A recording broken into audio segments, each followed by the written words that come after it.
Alright, let's pull this carburetor off. First we gotta get this air cleaner out of the way. Alright, undid this clamp, and this will just pop right off.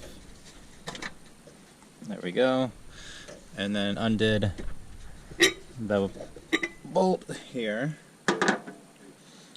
And this will pull right off. Cleaner off, we have a good idea of what we're working with. And it is pretty grimy. So what I'm really wanting to do here is just go through the carb. It runs great. The choke definitely sticks, so I think all it needs is some just spray some WD-40 over here on the choke mechanism, and I think that will free that up.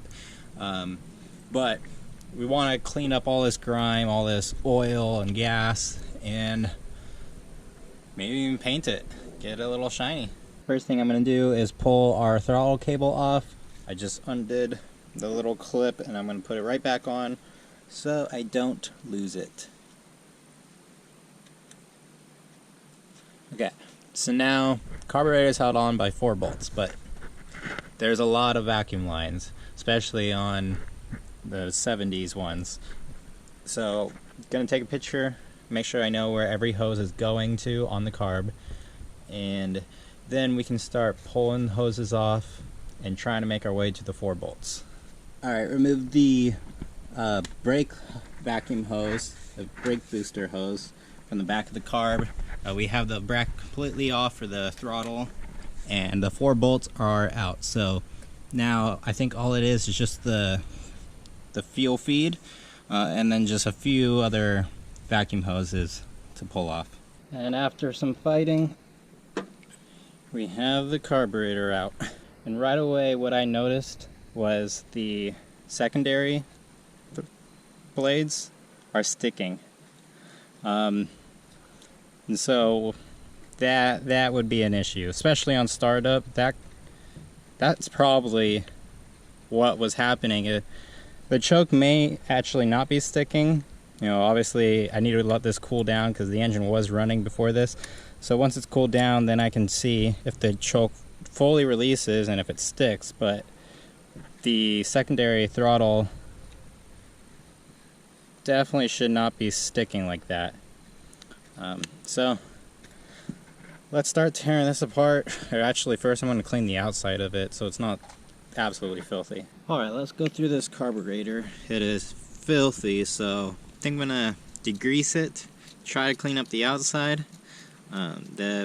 The engine ran great, this carb was great, so I don't really have a need to go through it, but just want to clean the outside, you know, give it a nice paint job, and then clean out any crud that's inside of it. So I'm going to hit it with the oven cleaner and then rinse it off. It's sudsing and foaming up right now. Now, when I rinse this off, there's absolutely no way I'm going to be able to rinse it off and not take it apart because it's going to get water in it. So that's the plan. We're going to rinse this off, and then once it's all degreased and clean, we can take it apart, drain all the water out, drain all the sediment and whatever else is inside of here.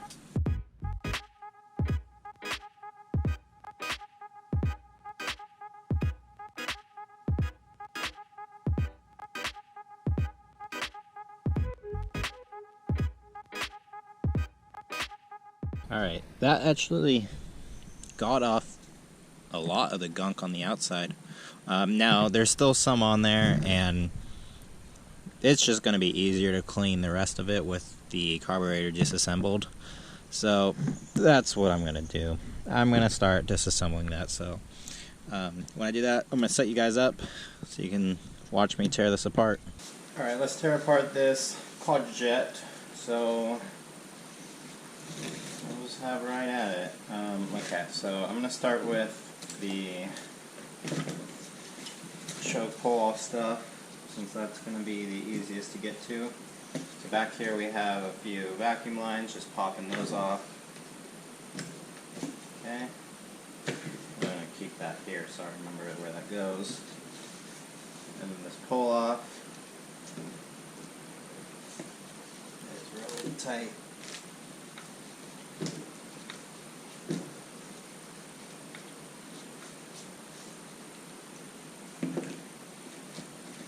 2 screws out, and then I'm just going to undo this rod here, hopefully. There we go, slide it out. I only had 2 bolts, but it looks like it accepts 3. Okay, put the bolts back in so we don't lose them. Now we have the choke mechanism, so we can continue with that. Now, I'd like to not pull the choke off, but if I pull it off, I can clean the carb better.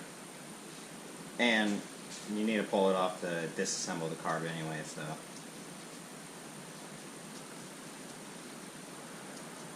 But after hitting this with some degreaser, it has this nice kind of, not aluminum shine, but something like that.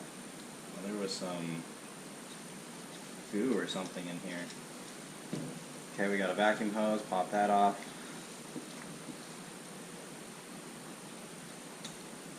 And bolts go to that.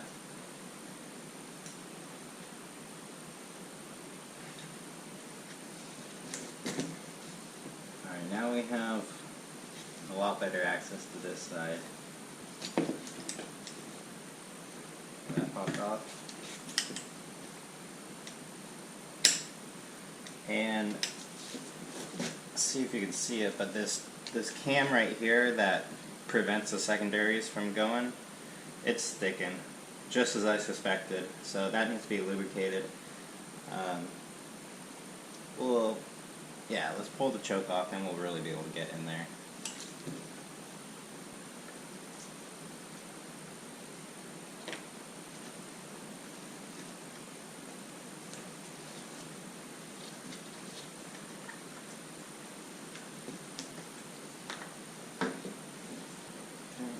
The choke will slide out.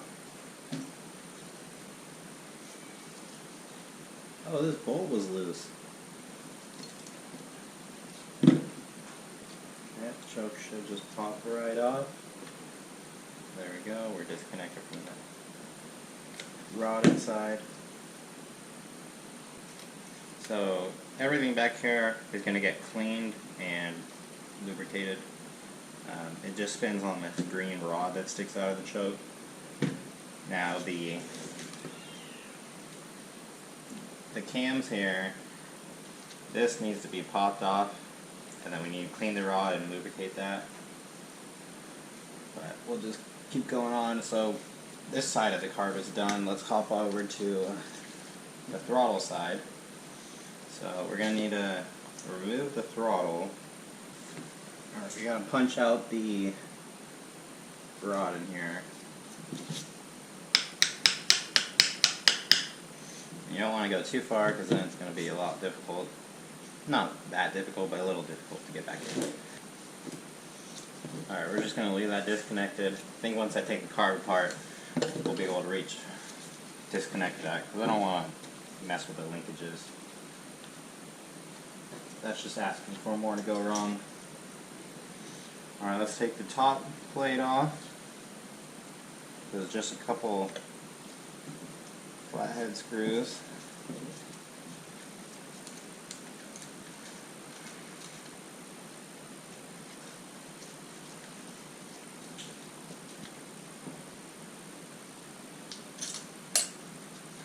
Okay. Trying to keep these parts a little organized. Don't forget to take out the carb, or the stud rod. Alright, now we can lift straight up and it's sticking to the gasket. Pry it down, try not to break the gasket, but I think I'm going to order a new one anyways, since I'm here. Okay, and straight up. Oh, it ripped out.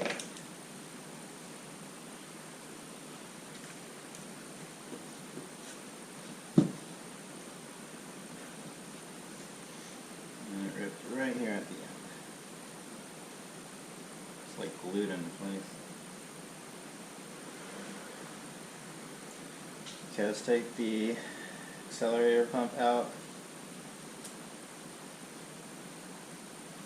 The accelerator pump worked great on this car, so no issues there.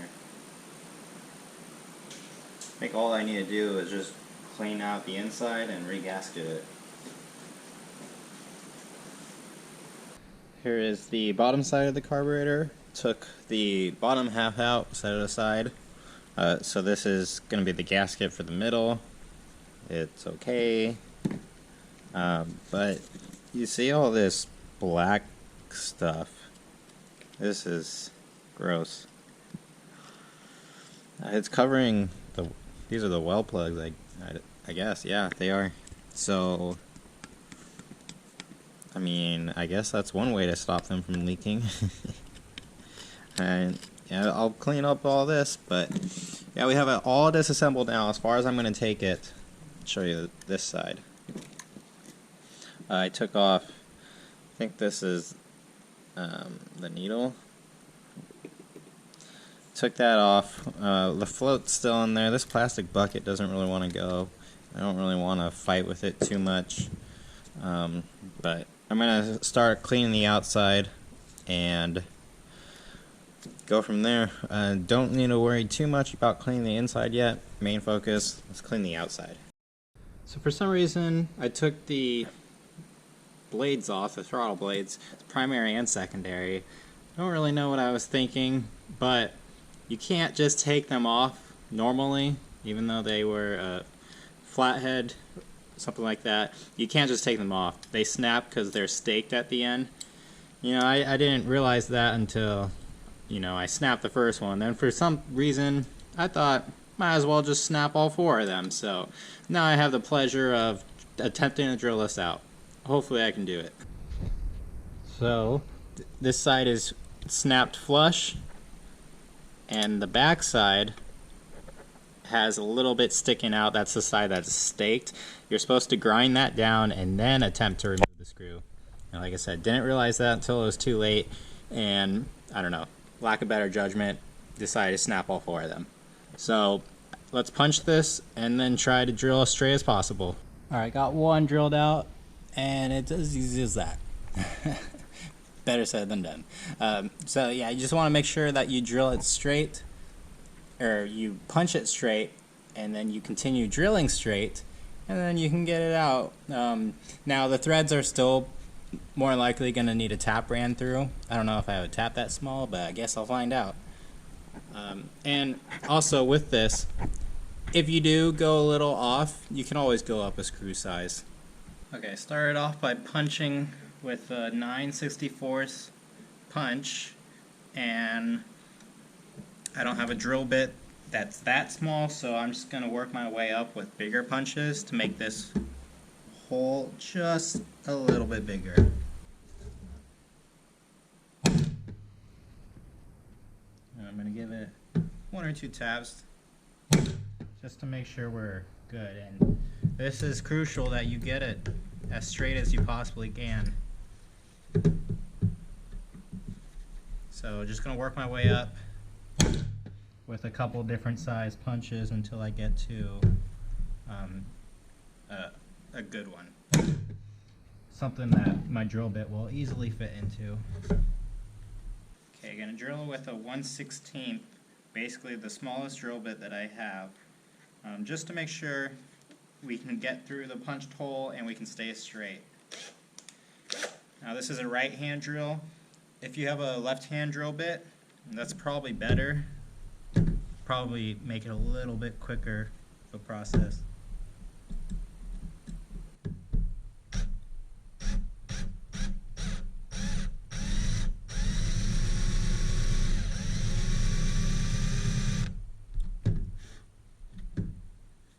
We're nice and centered.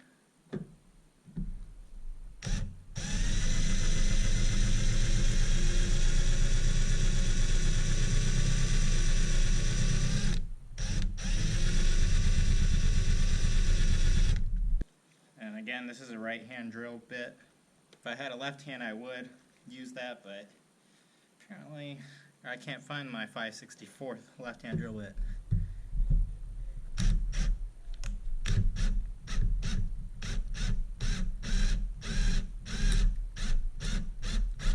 So this will bite in, and then if I work with it left-handed, hopefully it will pop off as well.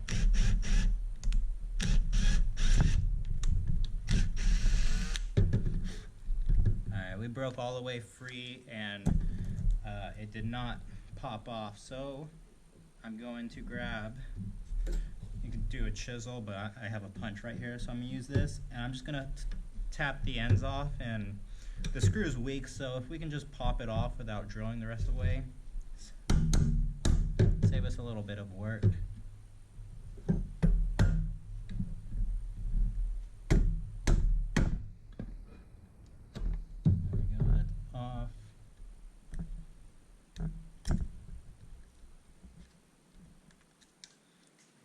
Finishing off with a pick, and it's out. So we did go a little off center here, but from the back side the screw looks, or the hole looks great. This side a little off, but this is the side the head goes, so I don't think that's actually a problem, just as long as we can tap it straight. Hopefully you can see that. See, we went a little off here, but we're good. Alright, 2 more, and then 4 more over here. Great. So yeah, this is quite the mess we've got here. And as you see, I've torn down pretty much every little part and painted it. You know, these would have been painted, or these would have been plated. I think it's iridium plated or zinc plated, something like that. This kind of gold finish. So I found a paint, this Rust-Oleum gold metallic paint that kind of matches it. Not really, but it's okay for what I'm going for. But it is paint after all, so it's going to chip if you scratch it. But last we left off with was me drilling the screws out. Here you see I have replacement screws. I got round head, Phillips head style, and they're slightly longer than factory, but they're gonna be fine. They'll fit. So yeah, we got this all drilled out, drilled the new screws in and tapped it for, these are oversized, these are 6/32 instead of, I think it's 3/48 or something like that, and then put some red Loctite on it so that way it's never coming off. We got the linkage all set up, so we're good. Let's just keep trucking along. And the carburetor is all assembled. So this is how it came out. Now it wasn't a full over-the-top extreme makeover. I'm going to link in the description a video from 76 Vet where he did a full-on insane detail restoration on a carb. Honestly, that kind of inspired this, but I don't have the attention to detail that some people do. So this is as good as I can get it, and I think it came out pretty good. You know, it's nothing special, but it is cleaner. I hit it with some aluminum spray paint, so I don't know, it just looks clean again. The brackets are this gold color to make it pop just a little bit. So we are all good. Now the last thing to address with this carburetor is the secondary butterflies. They don't do the thing that they're supposed to. They don't spring back. So there's a little spring adjustment right here under this linkage, and you have to access it from underneath. That spring needs to be tightened because this is way too loose, and this could in part be the hard cold start issues and bogging when it's cold, because you know, when the choke's not warmed up, these should not even be able to be opened. So yeah, let's go adjust that. Well, not exactly what I wanted, but this casing, the part of the top air horn, snapped off. So this is where you tighten the screw, this Allen head, in order to pinch down harder on the spring and make it tighter. Now, it was cracked already. You know, there's no way I could have possibly tightened it too much and then snapped it off, because it stops. It it bottoms out and you can't go anymore. So I noticed the crack. Thought that was strange. Shouldn't be there. This is the spring. The spring is actually fine. I just added a bend on the tip of it to make it grab the rod a little bit better, but yeah, that blows. So this whole time the bracket, this top air horn, was cracked. Let's see if I can rig something up to make this work, but ultimately, you know, that dooms this carburetor. It needs a new carburetor unless you can aluminum weld, but well, this carburetor, the air horn is cracked. Now you can see I tried JB welding it and it just didn't hold. It's not strong enough. Wasn't able to get a good enough seal. So the bolt that you tighten down here, I don't know what happened, but there was a crack here. So it was bad all along. And then when I tightened down, and I tightened down a little further than it normally would be able to, but it was only able to tighten that far because it was already cracked, and then that just broke and split it off. So now there's nowhere to put like a zip tie to hold on to, so I think I came up with a solution in order to salvage this. This is one of the springs for the throttle, so I'm thinking if I link a spring here, and if I find a way to mount it, it's going to sit on top of the carb, and it's going to be ugly, but it will work. So I guess that's where I'm at, because it seems silly to get a whole new carburetor because of that, and I can't weld, so I can't do that. But I guess that's where I'm at. Well, I wouldn't say this is my best work, but it's hard to argue when it works. So these are just 2 extension springs. I have it hooked up to, it's tying into the vacuum port here that goes off the choke. So really, there's enough room to fit a hose on there still, and this has plenty of tension. I'm almost worried this has a little too much tension, but we'll see. We'll just have to play around with it and see. But as far as we know, this will work. Now again, here on the back side, the JB weld did not hold up. This whole section is all cracked. You can actually see it moving. So that's just going to fall off. But this all stemmed because the air horn was cracked, and I didn't actually realize it until it was too late. And I tightened the bolt too much, and it really broke. So I guess this is what I'm going to do. It's a little funny, and I wouldn't really recommend it, but since this is just my truck, and it's not like a customer truck, and I don't know how long it's going to be till I sell it. I mean, if I sell it, I could just throw a new carburetor on, and then someone doesn't have to deal with this anymore. But if it works, it works. I don't know. But I guess this is what I'm going to do. But I guess that's going to be it for this carburetor paint rebuild-ish. So I did go through and regasket it, and of course I just cleaned it all out while I had it apart. We painted it, discovered an issue, fixed it rigged it up with these springs, but everything else is good, and I do like the gold accents everywhere. I think that really pops, but hey, it's a carburetor. It's going to be hidden under the factory air cleaner anyway, so we won't even see this, but at least now I know it's cleaned up, it's lubricated, the choke's not going to stick anymore, and we have this working again. So thank you for watching, and I'll see you in the next one. Lots more to come on this Chevy C10.